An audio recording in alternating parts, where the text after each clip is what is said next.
कर रहे हैं। और दुख इस बात का नहीं है कि औरों के लिए कर रहे हैं, दुख इस बात का है कि तुम्हारे लिए कर रहे हैं, तुम्हारे लिए कर रहे हैं। रुकम केस देख तेरे को कितनी मस्त गाली निकाल रहे हैं, देख तेरे डॉक्टर साहब को कितनी मस्त गाली निकाल रहे हैं, देख रामकेश को कितनी मस्त गाली निकाल रहे हैं। सभ्य भाषा में भी बोल सकते हो। बीटीपी ने वो बैंड बजा दी लोगों की जिस तरीके से, लेकिन आज उस बीटीपी को खत्म करने पे लोग लगे हुए हैं। आज उस बीटीपी के दम पे उनके विधायक बने हैं। उन्होंने आरएसएस, कांग्रेस, बीजेपी सबसे नाता तोड़ा और तोड़ करके अपना संगठन खड़ा किया। आज उन संगठन के पदाधिकारियों के मेरे पास फोन आया, मैं उनका आभार व्यक्त करना चाहता हूं। उन्होंने कहा कि सर हमने 15 दिन के अंदर बीटीपी पार्टी का गठन किया है और हमारे बीटीपी पार्टी का गठन करके हम लोगों ने हमारे विधायक भेजे हैं वहां पे। ये होती है बोले मेहनत, ये होती है एकता। हमारे आजा भाई, फटाफट आजा, कांग्रेस की दलाली करेंगे, फटाफट आजा बीजेपी की दलाली करेंगे। समाज को जाने दो ना यार, समाज तो अपने साथ ही रहेगा, समाज जाएगा कहां? ठेकेदारी जैसे जैसे इन लोगों ने ठेकेदारी ले रखी है समाज की। मैं फिर आपसे कह रहा हूं भाई, बनवारी सांता तू लाइव देख रहा तो एक बार मेरे साथ जुड़ जा यार।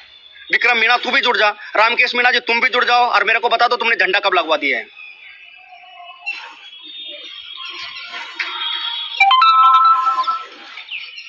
सेवरोत भाई जय जोहार, बिल्कुल जोहार ही रहेगा। और धन्यवाद कहता हूं साहब आप लोगों को, आपने अपनी मेहनत और अपनी काबिलियत के दम पे पूरे उस तरीके से लड़ा रहे न्यूज वाले। एक कल वो जी राजस्थान वाला कह रहा था कि भगवा पहनेगा, 1 तारीख किरोड़ लाल मीणा जाएगा भगवा पहना के आएगा। वाह भाई वाह। अरे वो तो बावड़ा है हरी भाई, वो हिंदू राजवंशी वाला क्या है। आज इन लोगों को कोई इतिहास नहीं बता रहा है, इन लोगों को कोई समझा नहीं रहा है इन चीजों को लेकर के। आज जो हम चाहे रुकम केस यहाँ के भाषण दे रहा है या बात कर रहा है समाज को लेकर के, लेकिन इन्होंने किसी ने ये चीज नहीं रखा कि आज फिर हटा दो ना मंदिरों को, क्या जरूरत हम लोगों को यार। हमारी जमीन के टुकड़े में से मंदिर बनवाए ना, और 2 कुत्ते आकर के वहां टेलीविजन में भौंक करके बताएंगे असली मीणा कौन है, नकली मीणा कौन है।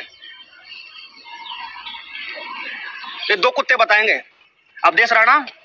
उपदेश राणा तूने कहा था ना कि फ्लाइट से मैं बैठ के आ रहा हूं, तूने कहा था। आग लगाई उपदेश राणा तूने और वो 2 कोड़ी के चंद्रवंशी आतंकवादी ने, उसने लगाई आग।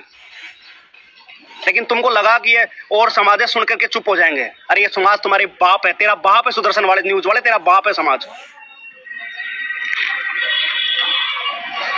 उपदेश राणा तेरा बाप है समाज। तूने कभी उम्मीद नहीं की होगी किस तरह से रिएक्शन मिलेगा हम लोगों को।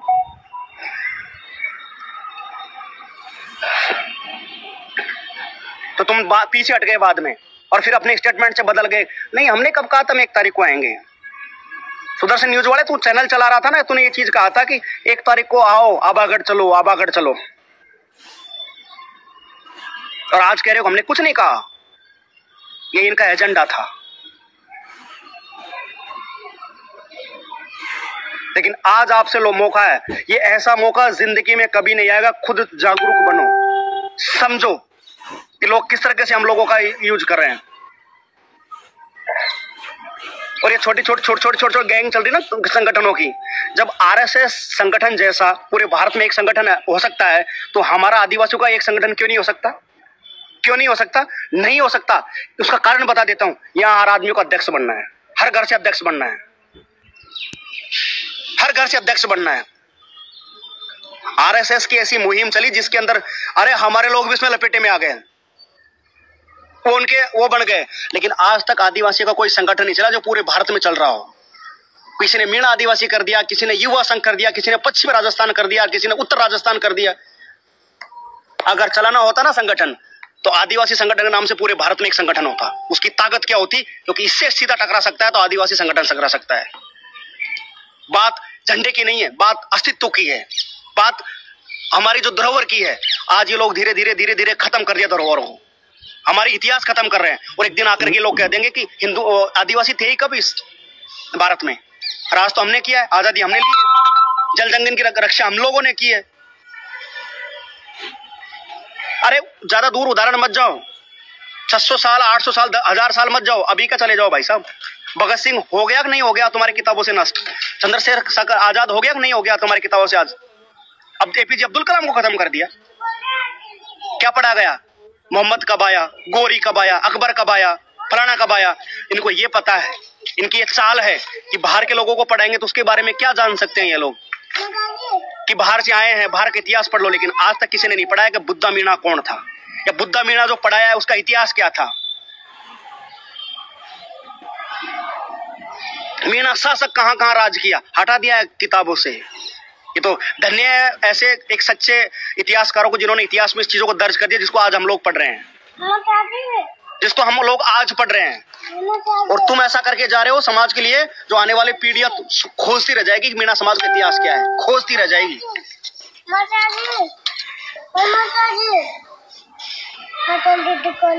आ रहा हूं, चल बेटा।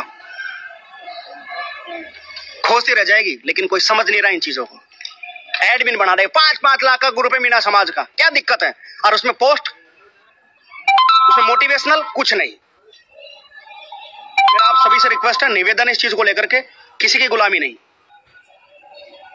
समाज एक अपना वर्चस्व के लेकर आगे लड़ रहा है, और ये गुमराह मत करो, ये अफवाह मत फैलाओ समाज के अंदर कि हमने वहां झंडा लगा दिया है, क्योंकि झंडा वहां एक भी नहीं लगा है।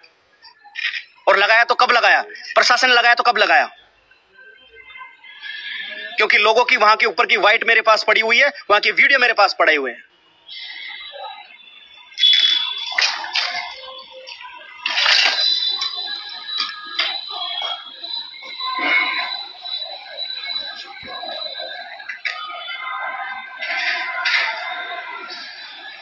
बोलो आप, कौन मना कर रहा है?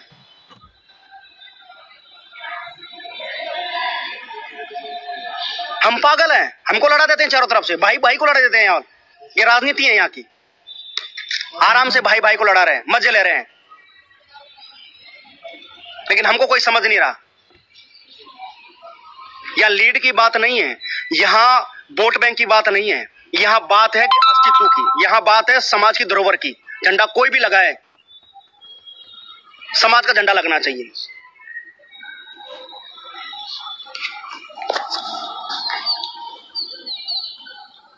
अरे मीणा गीत केबीसी बता भाई, तेरी किस बात का जवाब दूं? किस बात का जवाब दूं?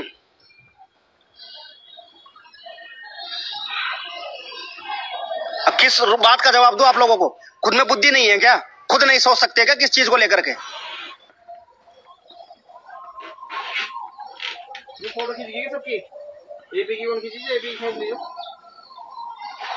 लग जा।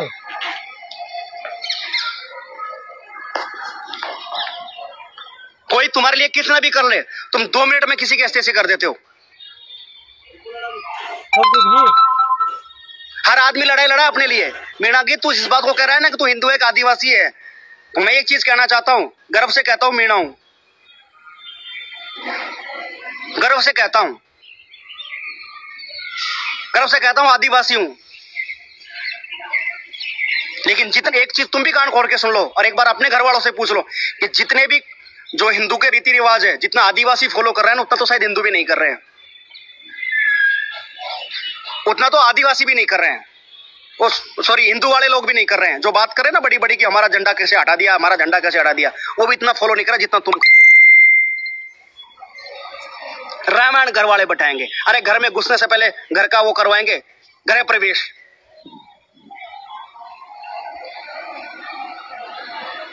आज हम भाई भाई को लड़ा रहे हैं, हम एक दूसरे को नफरत की आग से देख रहे हैं। तू उसका समर्थक है, तू इसका समर्थक है, लेकिन कोई ये नहीं कर रहा है कि हम समाज के लोग हैं, हम समाज के समर्थक हैं, हम समाज के अंग हैं।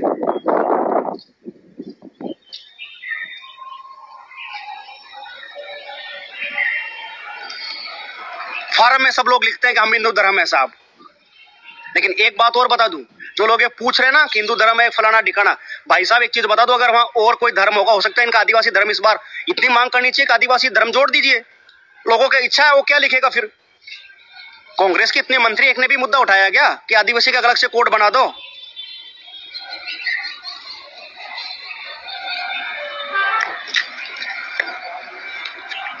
लेकिन ये गुमराह मत करो किस चीज को लेकर के समाज को कि तू इधर आ जा, इधर घूम जा, इधर से फिर उधर घूम जाएंगे, घाट की गुनी चल चलेंगे, सिविल लाइन आ जाएंगे। ये गुमराह मत करो समाज को। समाज तुम्हारी राजनीति के लिए इकट्ठा नहीं हो रहा है, समाज तुम्हारी राजनीति के लिए नहीं आ रहा है, समाज आ रहा है सिर्फ अपनी धरोहर के लिए। समाज आ रहा है धरोहर के लिए। समाज तुम्हारी ये डमडम नहीं बजाने नहीं आ रहा, और समाज ना ही तुम्हारी यहाँ वोट बैंक की राजनीति और तुम्हारी शक्ति प्रदर्शन करने के सिविल लाइन जा रहा है। समाज जा रहा है सिर्फ अपनी धरोहर के लिए। और आज मुझे बड़ा दुख है ये कहते हुए कि 90% 80% मीणाओं को पता लगा कि धरोहर मीणाओं की है। ये फैक्ट सत्य है। यहाँ तक कि कुछ विधायकों को भी ये पता है कि धरोहर मीणाओं की है।